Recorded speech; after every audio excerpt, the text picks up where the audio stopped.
Class 9-এর সুপ্রিয় শিক্ষার্থীবৃন্দ, আশা করি তোমরা সবাই ভালো আছো। আমি আজকে তোমাদের সামনে আবার হাজির হয়েছি আমি কিছু কথা বলার জন্য। তোমরা ইতিমধ্যে অবগত হয়েছো যে শিক্ষা মন্ত্রণালয় কর্তৃক প্রণীত নতুন করে একটি সিলেবাস দেওয়া হয়েছে, 30 দিনের একটা সিলেবাস, যেটা আসলে নভেম্বর ডিসেম্বর মাস সহ চলবে। এবং এই সিলেবাসের ধারাবাহিকতায় আমাদের প্রত্যেক সপ্তাহে 3টা করে অ্যাসাইনমেন্ট জমা দিতে হবে প্রতিষ্ঠানে। তারই ধারাবাহিকতায় আজকে আমি ইংলিশের উপরে একটা ক্লাস নেব, ইংলিশ এই অ্যাসাইনমেন্টের উপরে। তার আগে অ্যাসাইনমেন্ট সম্বন্ধে তোমরা কিন্তু অলরেডি অনেকভাবে শুনেছ, তোমরা টেলিভিশন, নিউজ ইত্যাদি দেখেছ। তো আমি তোমাদের সাথে কিছু কথা শেয়ার করতে চাই। সেটা হচ্ছে যে অ্যাসাইনমেন্ট যখন জমা দিবে সেই তোমাদের করণীয় কাজগুলো কী কী হবে তার উপরে কিছু কথা বলে নিই আগে। সেটা হচ্ছে যে প্রথমত অ্যাসাইনমেন্ট যখন তোমরা লিখবে সেই কাগজটি হতে হবে মূলত A4 সাইজের কাগজের খাতা। নাম্বার 2, খাতার কাভার পৃষ্ঠায়, অর্থাৎ প্রথম যে পেজ কাভার পৃষ্ঠা আমরা লিখবো হচ্ছে বিদ্যালয়ের নাম, তোমার নিজের নাম লিখতে হবে, শ্রেণী লিখতে হবে, শাখা, রোল নাম্বার, বিষয়, তারিখ, এগুলো সবই কিন্তু তোমার সিগনেচার পেন যেটা আছে সেইটা দিয়ে কিন্তু লিখতে হবে। তবে অ্যাসাইনমেন্টের বিষয়টা যেটা আমরা নির্ধারণ করে দিব আজকে, সেই অ্যাসাইনমেন্টের সাবজেক্টটাও কিন্তু ওখানে তোমাকে উল্লেখ করতে হবে, অ্যাসাইনমেন্টের টপিকটা।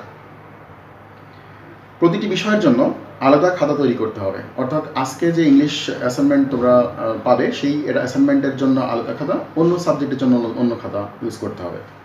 খাতায় কোনোভাবে লাল কালির কলম ব্যবহার করা যাবে না, এটা খুব খেয়াল করবে। খাতাগুলো, সবগুলো খাতা কিন্তু একই সাইজের হতে হবে, হাতের লেখা সুন্দর, পরিষ্কার পরিচ্ছন্ন হতে হবে। বিশেষ করে খেয়াল রাখতে হবে অন্যজনের লেখা কখনোই কিন্তু নিজের বা অন্যের লেখা কপি করে লেখা যাবে না। এবং নির্দিষ্ট তারিখ, আমরা যে তারিখটি দেব তোমাদেরকে, জমা দেওয়ার তারিখটি, সেই তারিখের মধ্যেই কিন্তু অ্যাসাইনমেন্টটা তোমাদেরকে স্ব প্রতিষ্ঠানে বা আমাদের প্রতিষ্ঠানে তোমাদেরকে জমা দিতে হবে। এবং এই জমাদানে ব্যর্থ হলে কোনো প্রকার সুপারিশ, কোনো অনুরোধ, আবেদন কোনো কিছু কিন্তু গ্রহণ করা হবে না। তো এই বিষয়টি খেয়াল রাখবা। এবং অ্যাসাইনমেন্ট তৈরিতে আমাদের NCTB যে প্রণীত যে পাঠ্যপুস্তক রয়েছে তাকে ফলো করেই কিন্তু আমরা মূলত অ্যাসাইনমেন্ট তৈরি করব। কোনো প্রকারের বাজারের বই, গাইড এগুলোকে ফলো করা যাবে না। তো এবার আসি, চলো অ্যাসাইনমেন্ট আসলে কী জিনিস এটা আমরা একটু দেখে নিই। মূলত হচ্ছে assignment is a task or piece of work given to someone as a part of job or part of study or course of study. Next, usually any exercise or practice given by the teacher to the students as a part of lesson or any follow-up work suggested for study is called an assignment. আশা করি তোমরা বুঝতে পেরেছো যে অ্যাসাইনমেন্টটা হচ্ছে মূলত শিক্ষক কর্তৃক প্রণীত কোনো সাবজেক্ট যা তোমাদেরকে বাসায় বসে কাজগুলো করে পরবর্তীতে সেখানে আবার স্যারের কাছে সেটাকে জমা দিতে হবে, এটাই হচ্ছে অ্যাসাইনমেন্ট মূলত। তো অ্যাসাইনমেন্ট হলো একটা কাজ বা কাজের অংশ, সেগুলো দেওয়া হয় মূলত একটা পার্ট অফ লেসন বলি আমরা, পড়াশোনার অংশ হিসাবে। এটি মূলত একটা লিখিত কাজ যা তোমরা বাসায় বসে অবশ্যই এটাকে লিখবে। সো আমাদের প্রথম সপ্তাহের যে অ্যাসাইনমেন্টটা দেওয়া হয়েছে, বাংলাদেশ শিক্ষা মন্ত্রণালয় কর্তৃক যে অ্যাসাইনমেন্টটি দেওয়া হয়েছে সেটা হলো আমাদের ইউনিট 1-এর লেসন 4 সেকশন 3। আমাদের টপিক নেম হচ্ছে রেসপন্সিবিলিটিস। এটার থেকে সেকশন 3C-তে যেটা রয়েছে তার উপরে তোমাদের বাসায় প্র্যাকটিস করতে হবে, দেখতে হবে। ইউনিট 4-এর লেসন 1 আমরা প্রথমে পেয়েছি, unit 1 lesson 4 section C। Next হচ্ছে ইউনিট 4 লেসন 1। আমরা অলরেডি কিন্তু এই ক্লাসগুলো নিয়েছি এর উপরে, দ্য ফেরি বোট, রেসপন্সিবিলিটিস, এগুলোর উপরে কিন্তু অনেক ক্লাস হয়েছে, আমাদের স্কুলে ক্লাস হয়েছে, ইভেন আমরা অনলাইনে নিয়েছি, ঠিক আছে। তো সেগুলো কিন্তু এখন রিভিউ ক্লাস আমরা এখন নিতে যাচ্ছি আবার।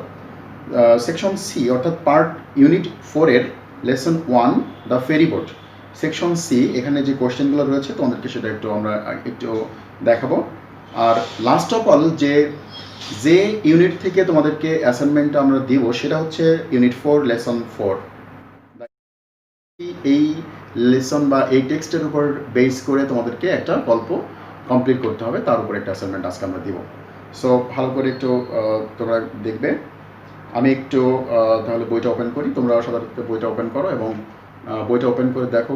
This is very important. আমরা অনেক সময় এগুলোকে স্কিপ করে যাই সময় স্বল্পতার কারণে, বা এগুলোকে মনে হয় যে না, এটা it is not very common, যার কারণে কিন্তু আমরা এগুলোকে স্কিপ করে যাই। আসলে কিন্তু সেরকম নয়। আমাদের লার্নিং আউটকাম যেটা রয়েছে, শিখন ফল যেটা রয়েছে, তার উপরে কিন্তু প্রত্যেকটা লেসনের মধ্যে কিন্তু একটা শিখন ফল বা একটা টার্গেট, একটা পারপাস কিন্তু থাকে। সেটা কিন্তু তোমাদেরকে ভালো করে ফলো করতে হয় এবং ফলো করা উচিত প্র্যাকটিক্যাল লাইফে বা তোমাদের বাস্তবতার ক্ষেত্রে সেগুলোকে অনুধাবন করানোর জন্য। সো শিক্ষা মন্ত্রণালয় কর্তৃক যেটা দেওয়া হয়েছে সেটা আসলে ভেরি ইম্পর্টেন্ট, খুব গুরুত্বপূর্ণ। এর একটা মূল্যায়ন রয়েছে, যার কারণে তোমাদেরকে এই অ্যাসাইনমেন্টটা কিন্তু আমরা দিব আজকে। তবে এই ফার্স্ট উইকে, অর্থাৎ এই শনি থেকে, যেহেতু 1 তারিখ থেকে শুরু হয়েছে, আমাদের এই সপ্তাহের মধ্যে কিন্তু লিখে আমরা একটা ডেট দিব। সেই ডেটের অনুযায়ী তোমাদেরকে এটা স্কুলে জমা দিতে হবে এবং স্বাস্থ্যবিধি মেনে গার্ডিয়ান এসে এটাকে জমা দেবেন। তো আমরা দেখি একটু, আমরা তাহলে বইটা একটু ওপেন করি। ডিয়ার স্টুডেন্টস, আমরা অলরেডি ইউনিট 1-এর লেসন 4-এ রয়েছে এখন, যেটা হচ্ছে লেসন 4-এ রয়েছে সেকশন সিতে আমাদের রেসপন্সিবিলিটিস যে টেক্সটটা রয়েছে তার উপরে সি নাম্বারে discuss in groups and right answers to this questions. এখানে একটা কতগুলো প্রশ্ন রয়েছে, যার সেই প্রশ্নের উত্তরগুলো তোমাদেরকে কিন্তু নিজে থেকে দিতে হবে। তো আমি প্রশ্নগুলো রিড আউট করছি। Which persons and institutions do you have responsibilities for? অর্থাৎ কোন কোন প্রতিষ্ঠান বা কোন কোন ব্যক্তির প্রতি তোমাদের দায়িত্ব কর্তব্য রয়েছে। Make a list. The first is the list is done for you. Okay, the first list. তাহলে আমাদের উত্তরটা এভাবে লিখতে হবে যে of course you have some responsibilities for. কাদের জন্য রয়েছে? একটা এখানে দেওয়া আছে প্যারেন্টস। আমরা আরও অনেকগুলো লিখতে পারি যে প্যারেন্টস, স্কুল, তারপর সোসাইটি, গভর্নমেন্ট এটসেট্রা। মানে এই ধরনের প্রতিষ্ঠানের প্রতি আমাদের একটা দায়বদ্ধতা বা আমাদের দায়িত্ব কর্তব্য রয়েছে। Make a list of responsibilities you have I student as at home, school and society. মানে সমাজ, স্কুল এবং তোমার বাড়িতে ছাত্র হিসেবে তোমার কী কী দায়িত্ব কর্তব্য রয়েছে সেটা একটা লিস্ট তোমাকে করতে হবে, তালিকা প্রস্তুত করতে হবে। Make another list of things you should not do at home, school and society. কোন কোন কাজ যেগুলো তোমার সমাজের মধ্যে, বাড়িতে এবং স্কুলে করা উচিত নয়, সে তার একটা তালিকা তোমাদেরকে তৈরি করতে হবে। Who do you get help from to discharge the responsibilities you have listed in C1। এই যে who do you get help, মানে এই যে তুমি যে লিস্টটা তৈরি করলে, যে সমস্ত প্রতিষ্ঠানের প্রতি তোমার দায়িত্ব কর্তব্য রয়েছে, তুমি তাদের মধ্যে কাদের কাছ থেকে তুমি হেল্প চাও বা হেল্প পেতে পারো। How do they help you, এবং কীভাবে তারা তোমাকে সাহায্য করবে, তার একটা তালিকা তোমাকে তৈরি করতে হবে। আর there any difficulties in fulfilling the responsibilities, এবং এই দায়িত্ব পালন করার কালীন তোমার কোনো সমস্যা বা কোনো ঝুঁকি থাকে কিনা তার একটা সংক্ষিপ্ত বিবরণ তোমাদেরকে দিতে হবে। Make a list of responsibilities other people have towards you, এবং তোমার প্রতি অন্যদের কী কী দায়িত্ব কর্তব্য রয়েছে তারও কিন্তু একটা চার্ট তোমাকে তৈরি করতে হবে। এবং what might happen if they fail to fulfil the responsibilities, এবং যদি তারা এই দায়িত্ব পালন করতে ব্যর্থ হয় তাহলে কী ধরনের সমস্যা সৃষ্টি হতে পারে তা তোমাকে লিখতে হবে। নাম্বার 7 রয়েছে what rewards are you likely to get if you fulfil your responsibilities, এবং তুমি যদি তোমার দায়িত্ব কর্তব্য সঠিকভাবে পালন করতে পারো তাহলে কোন কোন ধরনের রিওয়ার্ড অর্থাৎ পুরস্কার তুমি পাবে। What penalties or punishments may you get if you do not carry out your responsibilities, তোমার দায়িত্ব কর্তব্য পালন করতে ব্যর্থ হলে তুমি কোন কোন ধরনের দণ্ড বা শাস্তি পাওয়ার যোগ্য বা পেতে পারো তার একটা তালিকা তোমাকে তৈরি করতে হবে। What responsibilities do you think you can perform well when you go on a class picnic or when your class stages a play as part of its annual prize giving ceremony. অর্থাৎ এখানে তোমার শ্রেণী বনভোজনে গেলে কিংবা বার্ষিক যে পুরস্কার বিতরণ অনুষ্ঠানের অংশ হিসাবে যদি কোনো নাটক মঞ্চস্থ করা হয়, তো এই সময় কোন কোন দায়িত্ব পালন করলে বা মানে কোন কোন দায়িত্ব তোমার উপরে পালন করতে তুমি পারবে তার একটা তালিকা তোমাকে তৈরি করতে হবে। সো এটা হচ্ছে ভেরি ইম্পর্ট্যান্ট লেসন, অর্থাৎ লেসন 1-এর আমরা ইউনিট 1-এর লেসন 4 পার্ট সিটা আমরা একটু ডিসকাস করলাম। আমরা এখন যাব হচ্ছে ইউনিট 4-এর লেসন 1-এ the ferry boat section C এর কতগুলো প্রশ্ন রয়েছে তার উপর একটু আমরা ধারণা নিয়ে আসি। ডিয়ার স্টুডেন্টস, আমরা এখন ইউনিট 4-এর লেসন 1 দ্য ফেরি বোট এই পার্টের বা এই লেসনের মধ্যে আমরা রয়েছে এখন সি সেকশনে, অর্থাৎ discuss in groups and write answers to these questions. Why did some people have little or no patience when the ferry boat was in danger of sinking? অর্থাৎ খেয়া নৌকাটি যখন ডুবে যাচ্ছিল তখন কিছু লোকের মধ্যে ধৈর্য ছিল না, এবং কেনই বা তারা এতটা অধৈর্য হয়ে পড়েছিল? একটা গুরুত্বপূর্ণ প্রশ্ন। ধৈর্য কেন ছিল না এবং কেন তারা এতটা অধৈর্য হয়ে পড়েছিল? No more please wait, who said this? Number 2, অর্থাৎ এই যে আর না দয়া করে অপেক্ষা করুন, এই কথাটা কে বলেছিল? Explain in 2 or 3 sentences. Answer these questions below. If we have too many buyers of fish in the market, অর্থাৎ মাছের বাজারে যদি অতিরিক্ত সংখ্যক লোকের সমাগম হয়ে থাকে, what is likely to happen? কি ঘটার সম্ভাবনা থাকে? If we have too many passengers at a bus or train station, what may happen? বাস এবং ট্রেন স্টেশনে যদি অতিরিক্ত যাত্রী থাকে তাহলে কি ঘটতে পারে তার একটা ডেসক্রিপশন তোমাকে দিতে হবে, অর্থাৎ 2 থেকে 3টা সেন্টেন্সের মধ্যে। If we have too many people in a village, town or city, what will happen? গ্রামে, শহরে বা বড় বড় শহরে যদি কোনো অতিরিক্ত লোকের সমাগম হয়ে থাকে তাহলে সেখানে কি ঘটার সম্ভাবনা থাকে? এই প্রশ্নগুলো তোমাদেরকে বাসায় প্র্যাকটিস করতে হবে। Now this is very important. We'll switch over to unit 4, lesson 4, the story of Lipi. I must read out the text and I will give you the assignment after the text finished. So you must find out the coherence, the similarities between the text and the given assignment. তোমাদেরকে অবশ্যই কিন্তু খুঁজতে হবে যে আমি যে গল্পটি পড়বো তার মধ্যে স্টোরি অফ লিপির যে গল্পটি রয়েছে এখানে, সেটার সাথে আমাদের অ্যাসাইনমেন্টের কী সম্পর্ক রয়েছে তার একটা সিমিলারিটিস তোমাদেরকে খুঁজতে হবে, এবং খুঁজে সেই অনুযায়ী তোমাকে ওই গল্পটা ফিল আপ করতে হবে। সো আজকে দেখি আমরা, তার আগে আমি একটু বোর্ডে লিখি অ্যাসাইনমেন্টের বিষয়টি। ওকে, নাও ইউনিট 4 লেসন 4 আমরা স্টোরিটি একটু পড়ি। The story of Lipi. Discuss in group section এতে রয়েছে discuss in groups and suggest how we can control and the high growth rate of our population. Control the high growth rate of our population, পরামর্শ দিতে বলছে যে আমরা কীভাবে এই জনসংখ্যার যে ঊর্ধ্বগতি এটাকে আমরা কীভাবে নিয়ন্ত্রণ করতে পারি। Check whether your suggestions include any of this flowing.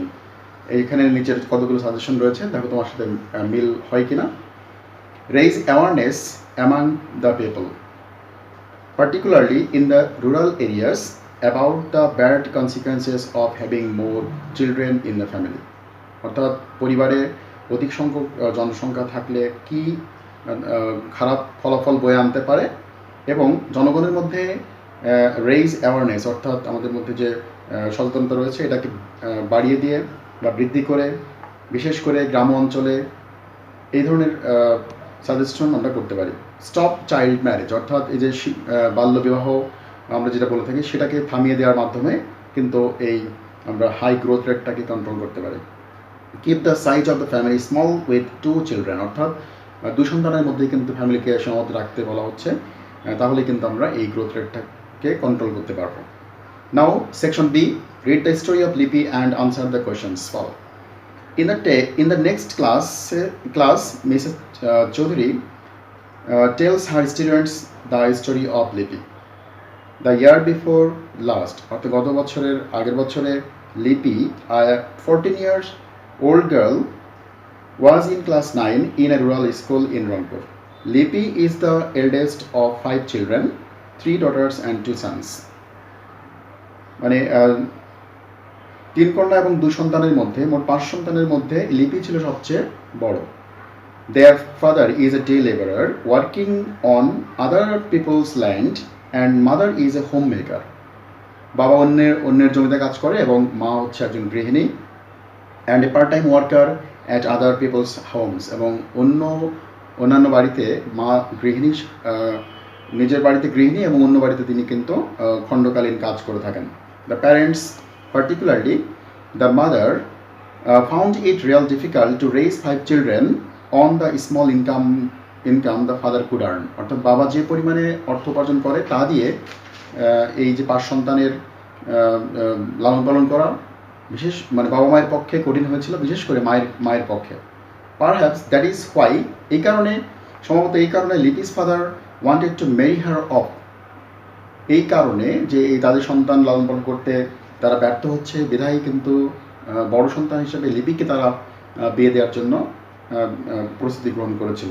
But লিপি was not ready to accept what parents wanted to impose on her, মানে বাবা মা তার উপরে যে কি চাপিয়ে দিতে যাচ্ছে তার জন্য কিন্তু লিপি কখনোই প্রস্তুত ছিল না। She wanted to pursue her education, অর্থাৎ সে তার কিন্তু লেখাপড়া চালিয়ে যেতে চেয়েছিল। Her mother stood by her, তার মা কিন্তু তার পাশে ছিল, দো সিক্রেটলি, যদিও এটা খুবই গোপনে। When her mother arranged her marriage with Taramia, যখন তার বাবা তারামিয়া নামে একজন লোকের সাথে তার বিয়ের ব্যবস্থা করলো। তারামিয়া হচ্ছে the only son of a farmer in the same village, অর্থাৎ একই গ্রামের একটি কৃষকের ছেলে, তার নাম হচ্ছে তারামিয়া। তার সাথেই কিন্তু লিপির বিয়ে দেওয়ার জন্য তারা মনস্থির করেছিল। শি বিকেম গ্রেটলি আপসেট, সে খুবই কষ্ট পেল। তারামিয়া ওয়াজ আ উইডোয়ার মিনস বিপত্নিক, অর্থাৎ যার স্ত্রী মারা যায় তাকে বলা হয় হচ্ছে উইডোয়ার। ইলিটারেট বাট ওয়েল অফ, সে অশিক্ষিত, মূর্খ, বিপত্নিক এবং কিন্তু তিনি ছিলেন ওয়েল অফ, অর্থাৎ সচ্ছল ব্যক্তি ছিল আর্থিকভাবে। His father had a few acres of arable land, তার বাবার কিছু চাষযোগ্য জমি ছিল, এবং was influential in the village, এবং তিনি গ্রামের মধ্যে ছিলেন সবচেয়ে প্রভাবশালী ব্যক্তি। The marriage seem to be inevitable, যার কারণেই কিন্তু এই বিয়েটা খুব অনিবার্য হয়ে পড়েছিল, অনিবার্য মনে হচ্ছিল। Seem to be inevitable. Question number 1. Discuss in groups and agree upon an answer to these questions. What do you think Lipi should do? Why? What do you think? তুমি কি মনে করো লিপি কি করা উচিত এবং কেন? Lipi must talk with her classmates and then with the head teacher. প্রথমে এই ব্যাপারটি নিয়ে লিপি কিন্তু তার সহপাঠীদের সাথে আলোচনা করেছিল, পরবর্তীতে প্রধান শিক্ষকের সাথে আলোচনা করেছিল। Who was very sympathetic to her? Headmaster অর্থাৎ প্রধান শিক্ষক ছিলেন কিন্তু লিপির প্রতি খুবই সহানুভূতিশীল। He called a meeting of the teachers and students of the school, অর্থাৎ ওই স্কুলের ছাত্রছাত্রীদেরকে নিয়ে এবং শিক্ষকদেরকে নিয়ে তিনি একটা মিটিংয়ের আয়োজন করেছিলেন।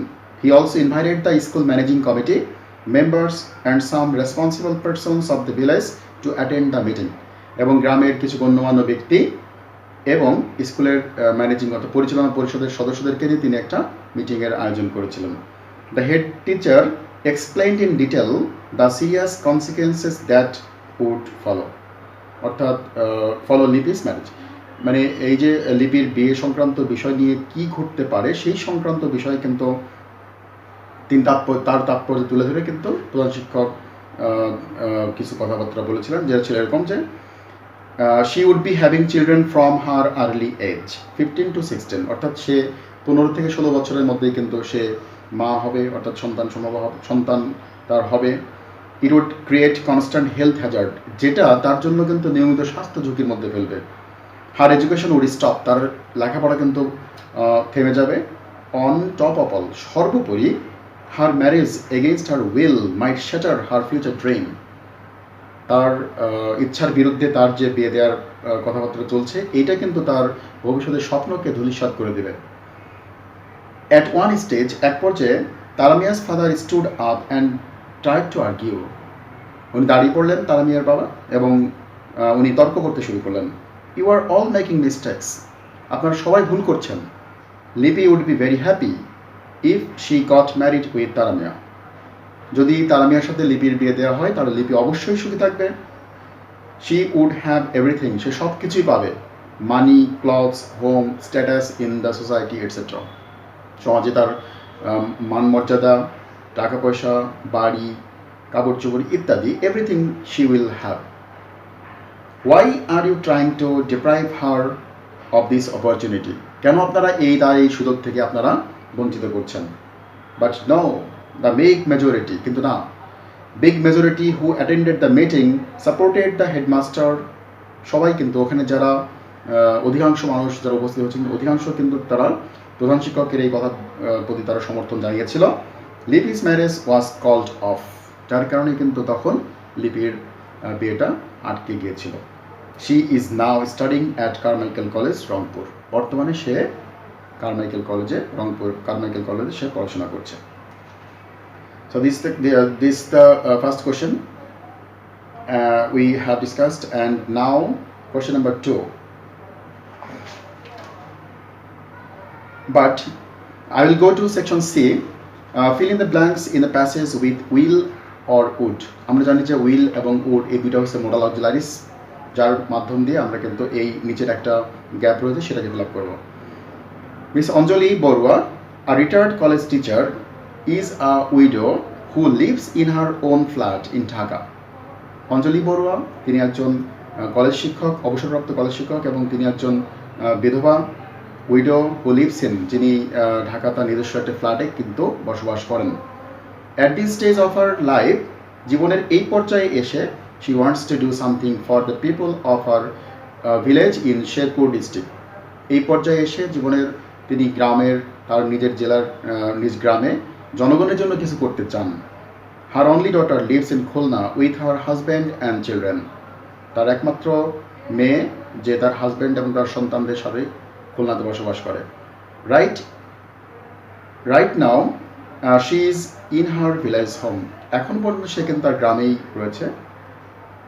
She is in her village home, গ্রামের বাড়িতে। She is writing about her future plan in a diary. এবং সে কিন্তু তার ভবিষ্যৎ পরিকল্পনা একটা ডায়েরিতে তিনি লিপিবদ্ধ করছেন এভাবে। আই ডোন্ট, কোটেশন মার্কের মধ্যে রয়েছে, I don't exactly know how I should go about my plan. আমি আসলে সঠিকভাবে জানি না আমি কীভাবে আমার এই পরিকল্পনা নিয়ে সামনের দিকে এগিয়ে যাব।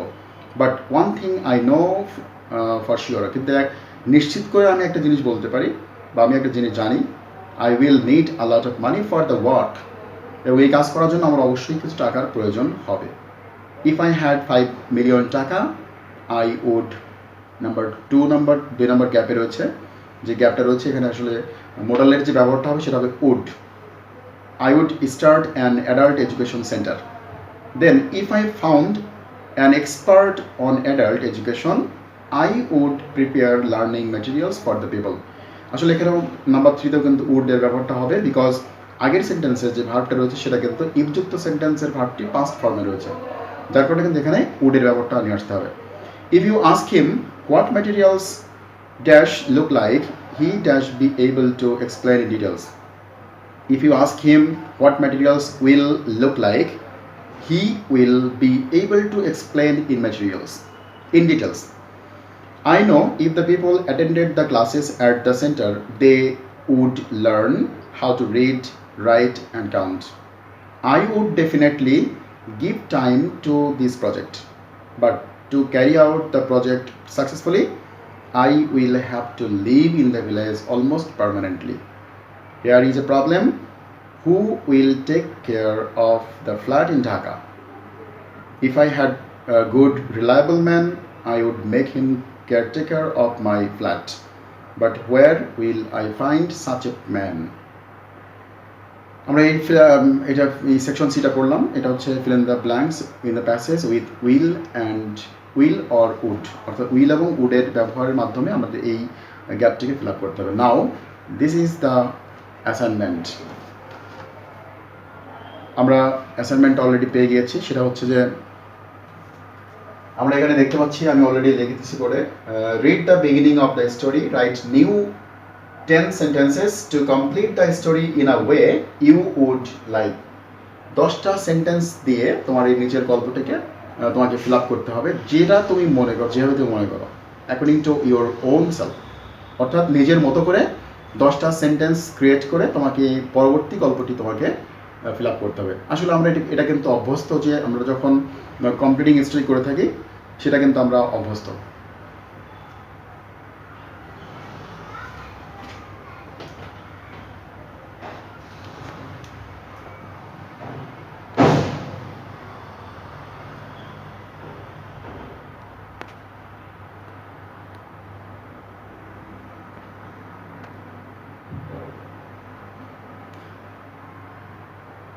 তোমরা নিশ্চয় দেখতে পাচ্ছ নীলা, a young girl of 14, is a student of class 9 of Noapara Girls High School, Noapara. She was a poor girl but had an aspiration to help her family for a better life. নীলা হচ্ছে 14 বছরের একটা মেয়ে যে class 9-এ পড়ে Naopara girls high স্কুলে। সে ছিল খুবই গরিব। She was a poor girl but had an aspiration, কিন্তু তার পরিবারের ভালোর জন্য, পরিবারকে সাহায্য করার তার একটা আকাঙ্ক্ষা ছিল, aspiration to help the family for better life.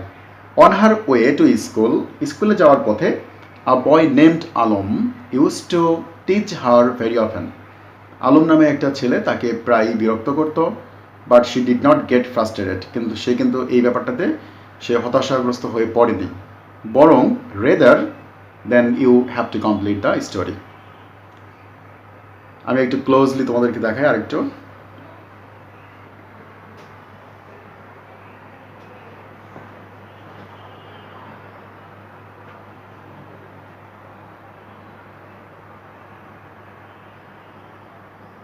নিশ্চয় তোমরা দেখতে পাচ্ছ এখন। অবশ্যই তোমরা এটা অবশ্যই লিখে নিও। অনেকক্ষণ রেখেছি এখানে।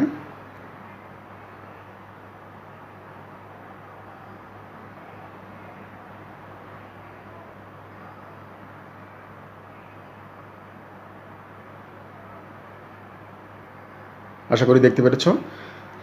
সুন্দর করে তোমরা এটা দেখবে এবং